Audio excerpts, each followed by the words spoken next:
Assalamualaikum warahmatullahi wabarakatuh. Alhamdulillah, alhamdulillahi rabbil alamin, wassalatu wassalamu ala asyrafil anbiya'i wal mursalin wa ala alihi wa sahbihi ajma'in. Wa asyhadu an la ilaha illallah wahdahu la syarika lah wa asyhadu anna Muhammadan abduhu wa rasuluh allazi la nabiyya ba'da. Allahumma fasalli wa sallim ala sayyidina Muhammadin wa ala alihi wa sahbihi ajma'in, amma ba'du. Qala Allah Ta'ala fi kitabihil karim wa huwa asdaqul qa'ilin. A'udzu billahi minasy syaithanir rajim. Bismillahirrahmanirrahim. La yaghurrannaka taqallubul ladzina kafaru fil bilad. Mata'un qalil thumma ma'wahum jahannam wa bi'sal mihad. Al-ayat sadaqallahul azim. Wa qala aizan fi ayatil ukhra qala subhanaka la ilma lana illa ma 'allamtana innaka antal alimul hakim. Marilah kita memuji Allah dengan banyak-banyak mengucapkan alhamdulillahirabbil alamin. Dan tak lupa kita bersalawat untuk Nabi kita Muhammad sallallahu alaihi wasallam.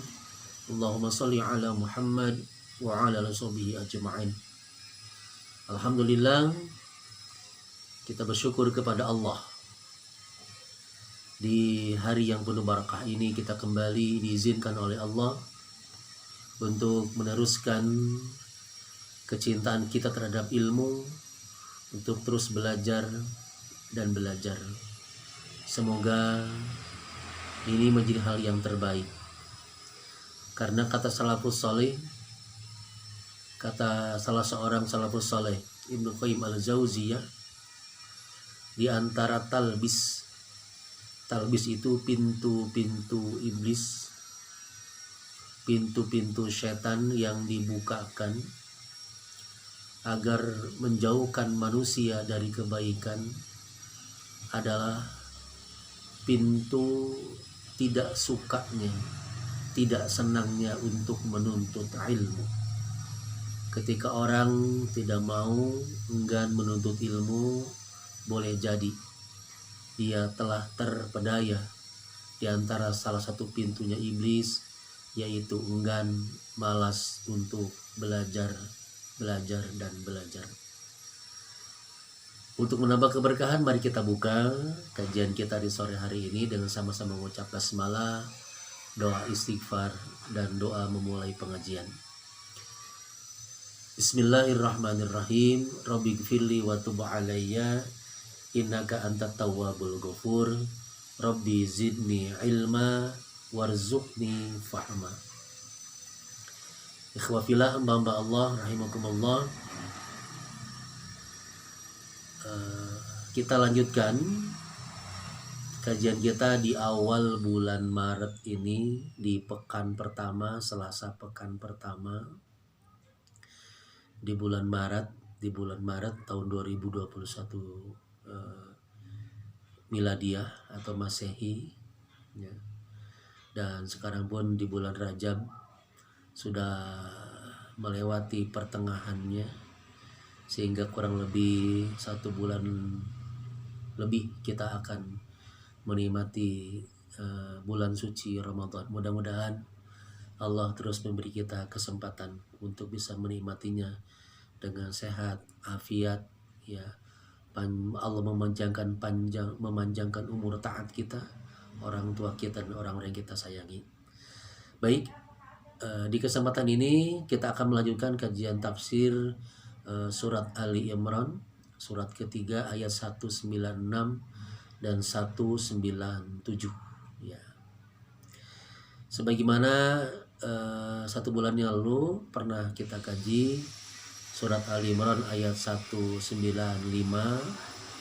yang di ujung ayatnya itu menjelaskan tentang betapa luar biasanya Allah menyiapkan ganjaran yang baik di akhirat ya, yang semua itu merupakan balasan dari perjuangan, dari ikhtiar kita yang terbaik yang bisa kita nikmati, buah dari perjuangan, buah dari kepahitan, buah dari kesungguhan kita dalam beramal dan berbuat baik.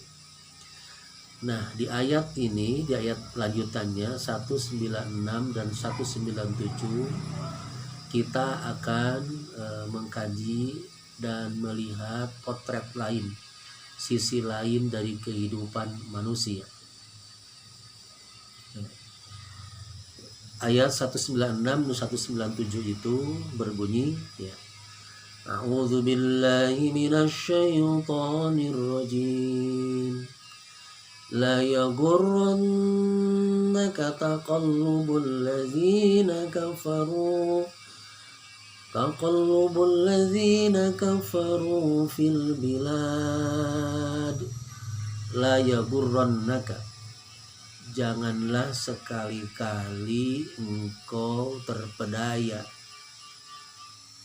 engkau terkecoh, engkau tertipu, kata Allah, taqallubu, dengan hilir mudiknya, pulang perginya, ya.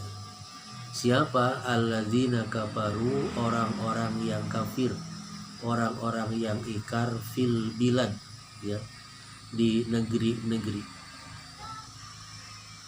Dan sekali-kali, janganlah sekali-kali engkau terpedaya oleh kebebasan, oleh pulang perginya, oleh hilir mudiknya orang-orang kafir bergerak di negeri-negeri. Ikhwafillah, hamba Allah rahimakumullah, ya. Ayat ini adalah larangan kita untuk meniru, atau larangan kita untuk terpedaya dengan kebiasaan, dengan kemewahan, dengan kemudahan yang dimiliki oleh orang-orang kafir dimanapun mereka.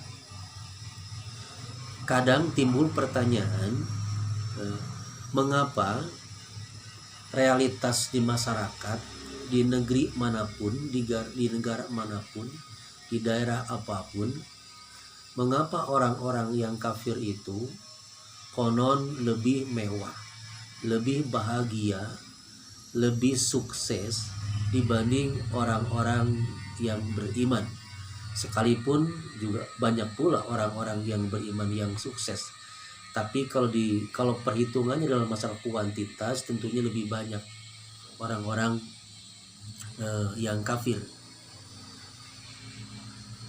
Mengapa orang-orang yang menurut kita tidak sholat, tidak menyembah Allah, bahkan berbuat syirik terhadap Allah, bahkan tidak percaya kepada Allah, kepada Rabb, itu kondisinya lebih baik dibanding orang-orang yang percaya kepada Allah Jalla Jalaluh? Pertanyaan seperti ini tidak saja terlintas di zaman kita, di masa kita. Di zaman dulu pun, ya, di zaman Rasulullah Muhammad SAW, ya, ketika Rasulullah Nabiullah Muhammad SAW itu hijrah dari Mekah ke Madinah, dan orang-orang Mekah yang meninggalkan harta bendanya, ditinggalkan di Mekah hanya untuk mempertahankan keimanan dan bisa beribadah dan merupakan perintah Allah. Dan ketika mereka sampai di Madinah, itu mereka melihat bagaimana orang-orang musyrik, ya, orang-orang kafir di Madinah, orang-orang musyrikin Arab di Madinah, ataupun orang-orang Yahudi yang sudah ada di Madinah itu, kondisinya sangat luar biasa sukses dari segi duniawinya. mewah, hartanya banyak, gitu kan, kehidupannya mengenakan dan lain sebagainya. Nah, hal ini pun sejalan dengan kondisi masyarakat yang sejaman dengan Qarun, ya, dengan Nabi Allah Musa alaihissalam. Dan di antara umatnya Nabi Musa itu ada yang bernama Qarun. Dan kondisi masyarakat itu tergambarkan oleh Allah, artinya betapa ukuran-ukuran kemewahan itu, ukuran-ukuran kekayaan itu, ya, ketika orang melihat orang sukses, orang kaya, tidak melihat dia orang kafir ataupun tidaknya, yang penting kayanya, yang penting mewahnya, yang penting nikmat kehidupannya. Tergambar ya di surat Al-Qasas, Allah gambarkan ayat 79, A'udzubillahi minasyaitonirrajim, fa kharaja ala qaumihi, ya, mereka keluar, ya, maka ketika keluar siapa Qarun itu, ya, kepada kaumnya fi zinatihi, dengan segala macam kemewahannya, dengan segala macam kemegahan yang dimilikinya, ya. Lantas berkatalah qalal ladzina yuridunal hayatad dunya, berkatalah orang-orang yang sangat mencintai dunia. Apa perkataannya? Ya laita lana mislama utiya Qarun, gitu. Jadi semoga kiranya kita mendapatkan kesuksesan, ya, mendapatkan sesuatu kemegahan, kenikmatan atas apa yang pernah diberikan kepada Qarun. Innahu ladzu hazzin azim, ya, ya, sungguh Qarun itu benar-benar mendapatkan peruntungan yang sangat besar. Jadi orang-orang yang cinta hanya dunia saja, ketika Qarun keluar dengan segala macam kemegahannya, kan luar biasa. Kan dalam sirah, dalam sejarah itu, ya, kunci gudangnya saja itu digambarkan hanya bisa dibawa oleh berekor-ekor unta ataupun lembu ataupun sapi. Itu kuncinya saja untuk mengunci gudang-gudang kekayaannya Qarun. Nah, ikhwafillah, hamba-hamba Allah rahimakumullah. Nah, hati-hati. Jadi ayat ini mengajarkan kepada kita Al-Quran menjawab, ya, menjawab apa? Menjawab apa yang pernah pikiran lontaran, hal-hal pertanyaan seperti tadi, mengapa orang-orang kafir lebih sukses, lebih bahagia dibanding orang-orang yang beriman.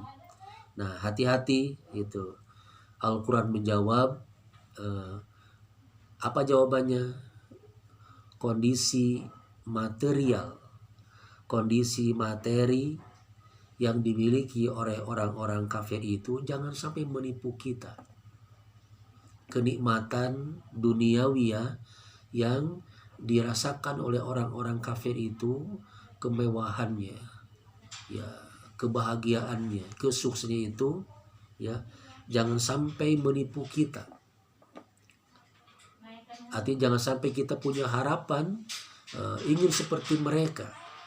Padahal ingat, kenikmatan-kenikmatan itu, punya rumah yang mewah, punya rumah yang megah, punya mobil yang terbaik, punya apapun kesuksesan dunia itu nikmatnya temporal. Makanya nanti di ayat 197-nya Allah menegaskan mata'un qalilun. Itu mata'un qalilun. Jadi kenikmatan-kenikmatan materi duniawi yang dimiliki oleh orang-orang kafir itu, nikmat secara duniawi itu hanya mata'un qalil. Kenikmatan yang sesaat, kenikmatan yang sementara, kenikmatan yang sedikit. Ya. Nanti bila dibandingkan dengan kesudahan kenikmatan kehidupan setelah di dunia, yaitu kenikmatan akhirat yang selama-lamanya. Nah, selain jangan terpedaya dengan kondisi material orang-orang kafir yang nikmat itu kita harus pahami itu sesaat, maka yang kedua adalah ingat kata Quran, kesejahteraan dunia itu kesejahteraan kenikmatan dunia atas dasar kufur itu nanti akan berlanjut dengan siksaan di akhirat yang sangat pedih. Artinya, apalah artinya kehidupan dunia yang sangat luar biasa tetapi dibangun atas kekufuran kepada Allah, ingkar kepada Allah, yang nanti ujung-ujungnya adalah dia akan berlanjut dengan mendapatkan siksaan yang sangat pedih, yang sangat berat di akhirat gitu. Makanya kemudian tadi diteruskan bagaimana ujung, sekalipun secara duniawiyah orang-orang kafir itu sukses luar biasa, tapi ingat itu adalah mata'un qalil. Lantas Allah gambarkan bagaimana kesudahan bagi orang-orang kafir, orang-orang yang memang dunianya dia miliki, tetapi apa kata Allah dalam akhirat, summa ma'wahum, kemudian kami akan tempatkan mereka, kemudian mereka akan ditempatkan jahannamu, ya, di jahannam. Dan jahannam itu kata Allah wa bi'sal mihad, seburuk-buruknya tempat kembali. Ikhwafillah, hamba-hamba Allah rahimakumullah. Hati-hati, ini sebuah peringatan.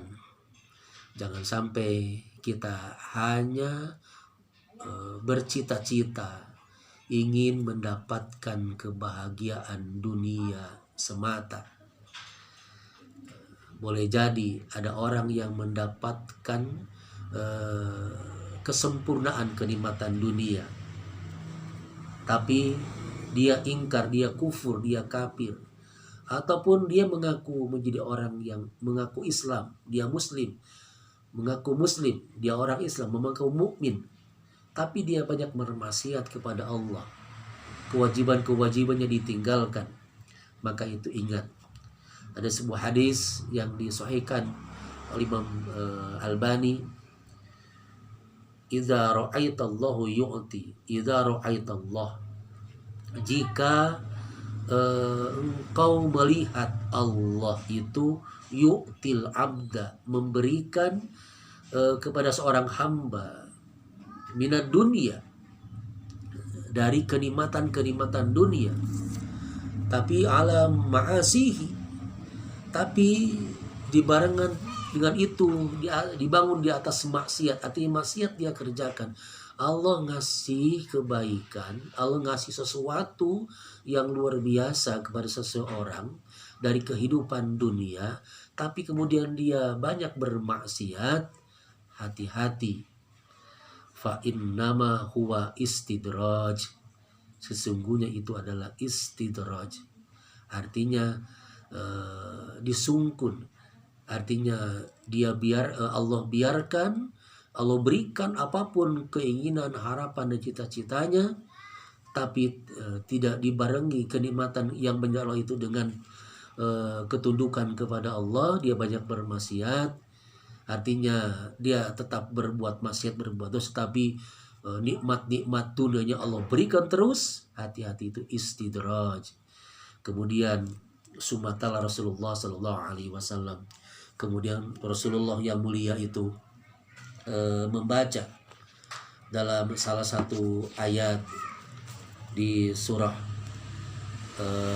Al-An'am ayat 44, yang di sana falamma nasuma dzukira bihi fatara alaihi mabawa kulli syai, maka ketika mereka